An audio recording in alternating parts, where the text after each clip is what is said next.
할렐루야. 오늘도 새날을 주신 하나님을 찬양합니다.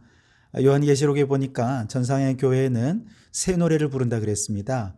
새롭게 은혜를 경험한 사람이 새 노래를 부를 수 있겠죠. 오늘 이 하루도 주님과 동행하면서 주님께서 주시는 정말 이전에 경험하지 못했던 새로운 은혜를 경험하시고 새 노래로 주님을 찬송하는 천국 백성들이 되실 수 있기를 바랍니다. 이 아침 우리에게 주신 하나님의 말씀은 요한계시록 16장 17절에서 21절까지 말씀입니다. 봉독해 드립니다. 일곱째 천사가 그 대접을 공중에 쏟음에 큰 음성이 성전에서 보좌로부터 나서 이르되 되었다 하시니 번개와 음성들과 우레소리가 있고 또 큰 지진이 있어 얼마나 큰지 사람이 땅에 있어 온 이래로 이같이 큰 지진이 없었더라. 큰 성이 세 갈래로 갈라지고 만국의 성들도 무너지니 큰 성 바벨론이 하나님 앞에 기억하신 바 되어 그의 맹렬한 진노의 포도주 잔을 받음에 각 섬도 없어지고 산악도 관대에 없더라. 또 무게가 한 달란트나 되는 큰 우박이 하늘로부터 사람들에게 내림에 사람들이 그 우박의 재앙 때문에 하나님을 비방하니 그 재앙이 심히 크미러라. 아멘. 오늘도 이 말씀을 통해 우리에게 주시는 하나님의 음성을 듣게 되기를 바랍니다. 지난 시간에 여섯째 대접이 유브라데 강에 쏟아졌을 때 더러운 영 트리오였죠. 그 트리오가 이적을 행하면서 천하의 왕들을 불러 모아 아마겟돈으로 모이게 만들었습니다. 오늘은 이제 일곱 번째 재앙인데요. 17절에 보시면 일곱째 천사가 그 대접을 공중에 쏟음에 큰 음성이 성전에서 보좌로부터 나서 이르되 되었다 하시니라고 말씀하십니다. 자, 마지막 대접은 공기 중에 쏟았다 그랬어요. 허공에 쏟았다는 얘기가 아닙니다. 에베소서 2장 2절 말씀에 보면 그때의 너희는 그 가운데서 행하여 이 세상 풍조를 따르고 공중의 권세 잡은 자를 따랐으니 곧 지금 불순종의 아들들 가운데서 역사하는 영이라. 다시 말해서 공중이라고 하는 이 공기중이라고 하는 말은 사탄이 자신의 권세를 행사하는 사탄의 모든 활동 영역을 이르는 말이죠. 그냥 허공에 아무 때나 막 쏟은 게 아니라 사탄의 활동의 본거지에다가 하나님의 마지막 진노의 대접을 쏟았다는 것입니다. 이 말은 모든 악의 근원인 사탄에게 이제 보다 직접적으로 타격을 가하는 심판이 집행되었다 하는 뜻입니다.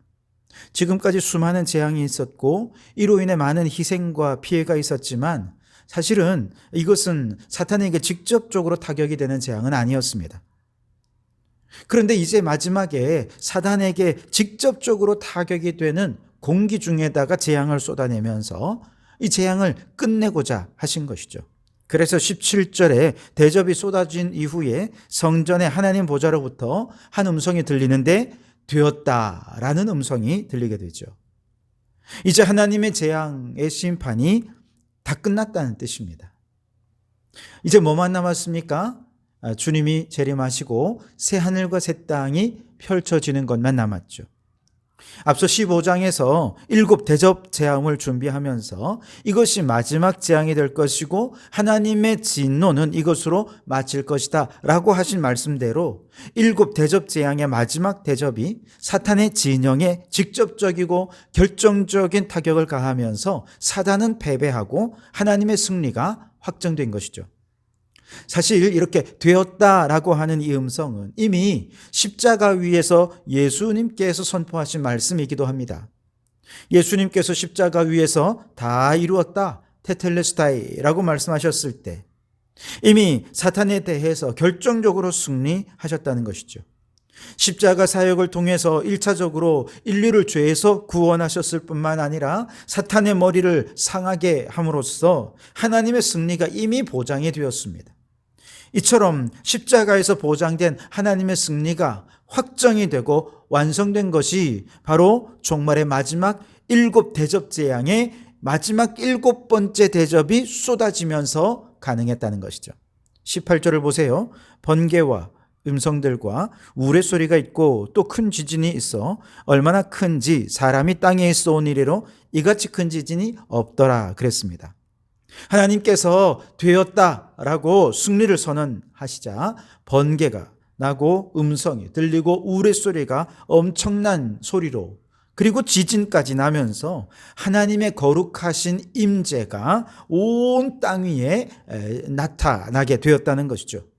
하나님이 임재하실 때 19절에 보니까 큰 성이 세 갈래로 갈라지고 만국의 성들도 무너지니 큰 성 바벨론이 하나님 앞에 기억하신 바 되어 그의 맹렬한 진노의 포도주잔을 받으매 라고 말씀하십니다.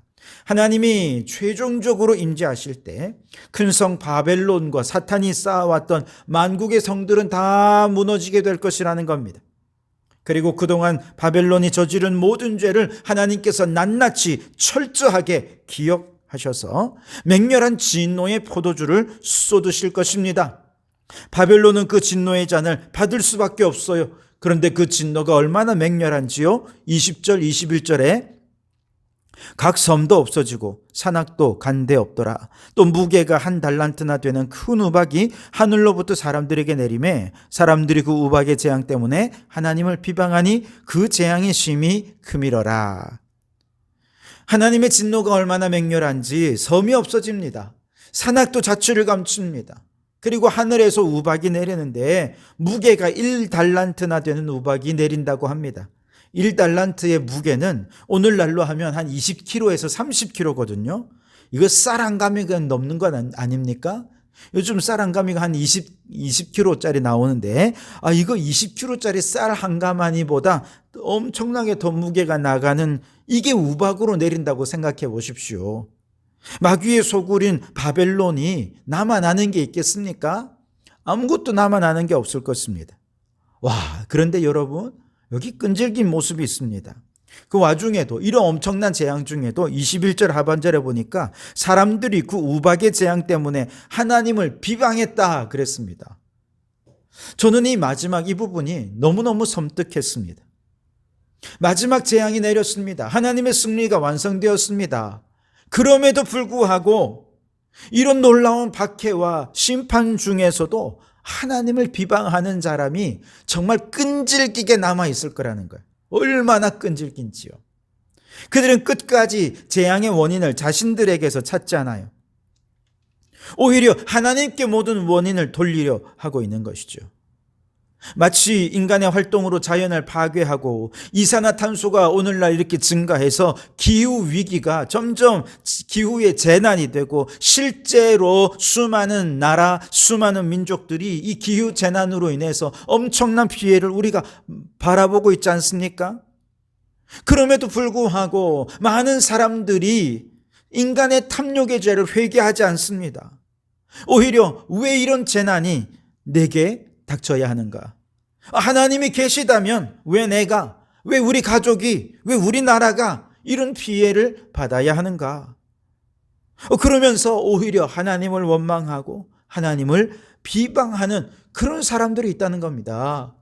마찬가지로 종말의 재앙이 다 끝났습니다. 엄청난 재앙이 내리고 지금 이제 우박이 내리고 땅에 지진이 발생하고 만국의 성들이 사라지고 산들이 무너지고 이러한 엄청난 재난 속에서 사람들은 자신의 지은 죄를 돌아보지 않는 사람들이 있다는 거예요.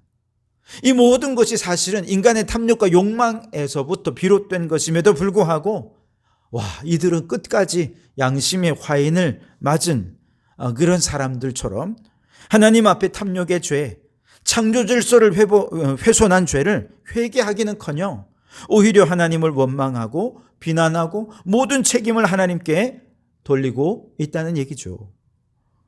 얼마나 얼굴이 두꺼운지요. 부끄러운 줄을 모릅니다. 이런 사람들에게 최후 심판이 내려지는 거 어쩌면 당연한 것 아니겠습니까? 의인과 악인의 가장 결정적인 차이는 바로 여기에 있습니다. 하나님께서 징계를 내리실 때 자신의 잘못을 뉘우치고 깨우쳐 회개하며 하나님께로 돌아온다면 그는 의인입니다. 선택된 하나님의 백성입니다. 그러나 악인은 그렇지 않습니다. 오히려 징계의 불만을 가지고 하나님을 비방하고 모든 책임을 하나님 탓으로 돌리더라는 것이죠. 여러분 구약의 바로왕을 생각해 보세요. 그는 10가지나 되는 혹독한 재앙을 겪으면서도 끝까지 회개하지 않았습니다. 오히려 하나님의 백성들을 최후의 순간까지도 쫓아가서 그들을 잡으려 하다가 도리어 그의 군대들이 바다의 큰 물에 덮여져서 그만 수장당하게 되는 그런 안타까운 결과를 낳게 된 것 아니겠습니까? 노아 시대를 보십시오. 홍수 이전에 노아가 방주에 들어가던 날까지 사람들은 노아의 경고를 들었음에도 불구하고 그저 먹고 마시고 장가들고 시집가면서 노아의 말을 들은 척도 하지 않았습니다. 그들은 홍수가 나서 그들을 멸하기까지 결코 하나님의 재앙을 깨닫지 못했어요. 아마도 그들은 홍수 재앙으로 인해 죽어가면서도 끝까지 하나님을 원망했을 것입니다.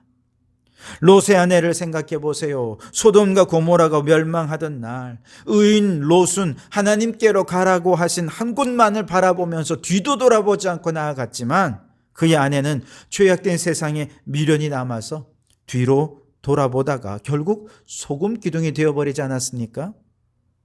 여러분, 애굽의 10가지 재앙이 내리는 중에도 바로 왕은 회개하지 않고 하나님을 대항했던 것처럼 말세의 죄악된 인생들도 하나님의 이 엄청난 심판을 받으면서도 끝까지 회개할 줄 모르고 하나님을 비방하고 하나님을 대적하고 하나님께 원망하다가 결국 멸망당하게 될 것입니다. 어쩌면 가장 끔찍한 재앙은 마지막까지 하나님을 탓하면서 하나님 원망하면서 불평하고 하나님을 향해 비난하고 하나님께 모든 책임을 돌리는 완악한 마음 그 자체가 멸망이고 그 자체가 지옥이라 말할 수 있지 않겠습니까? 그런데 여러분, 이런 일들이 마지막 날에만 있진 않을 것입니다. 오늘날에도 경건하지 않고 악한 자들은요, 하나님의 징계 안에서 오히려 하나님을 불평합니다.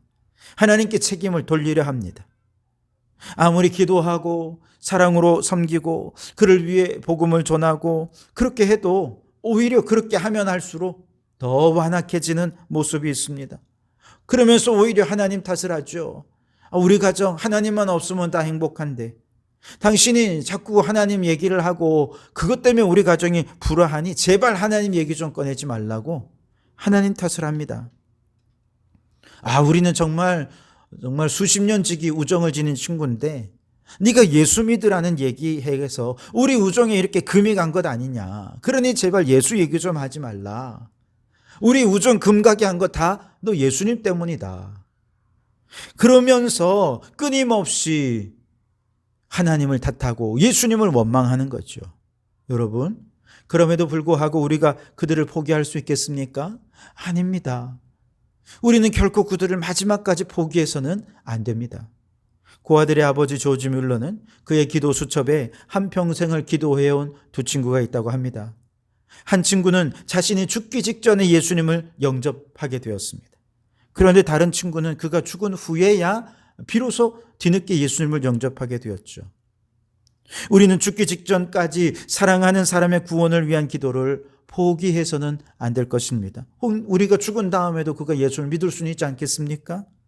조지 뮬러 목사님은 죽기 직전까지 친구를 위해 기도하는 것을 보고 누군가 이렇게 얘기했대요.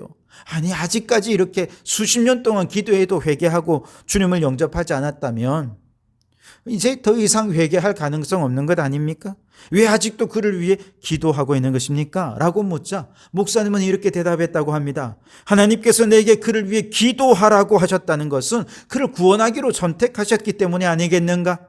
그런데 어떻게 내가 기도를 포기할 수 있겠는가? 그렇게 얘기를 했다는 거예요.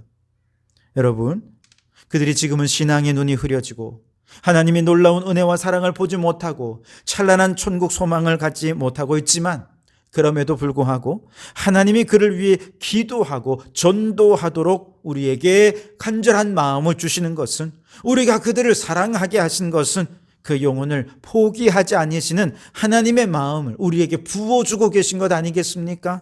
그러니 여러분, 새하늘과 새 땅이 펼쳐지고 마지막 지옥의 문이 열려서 그들을 끌어들이기 전까지 우리는 포기하지 말고 그들을 위해 기도하는 자가 되어야 할 줄 믿습니다. 마지막까지 하나님을 비방하고 대적하는 자들이 있다는 것, 그들의 완악함 때문에 섬뜩함이 느껴지지만 그러나 그들은 끝까지 우리가 기도해야 할 자들임을 잊지 마시고 그들을 위해 기도하는 성도들이 되시기를 주님의 이름으로 축원합니다. 기도하겠습니다. 하나님, 마지막 공기 중에 진노의 대접을 쏟으시면서 사탄에 대하여 하나님의 승리를 완성해 주시니 감사합니다. 그럼에도 불구하고 마지막까지 하나님을 비방하는 자들이 있다는 사실이 얼마나 섬뜩한지요. 주님, 내가 사랑하는 사람이 마지막까지 하나님을 비방하는 자리에 있지 않게 해 주시옵소서. 새하늘 새 땅이 펼쳐지기 전까지, 마지막 최후 심판이 종결되기 전까지 포기함 없이 기도해서 사랑하는 그들을 주님께로 이끌어오는 저희들 될 수 있도록 주여 인도하여 주시옵소서. 예수님 이름으로 기도하옵나이다. 아멘.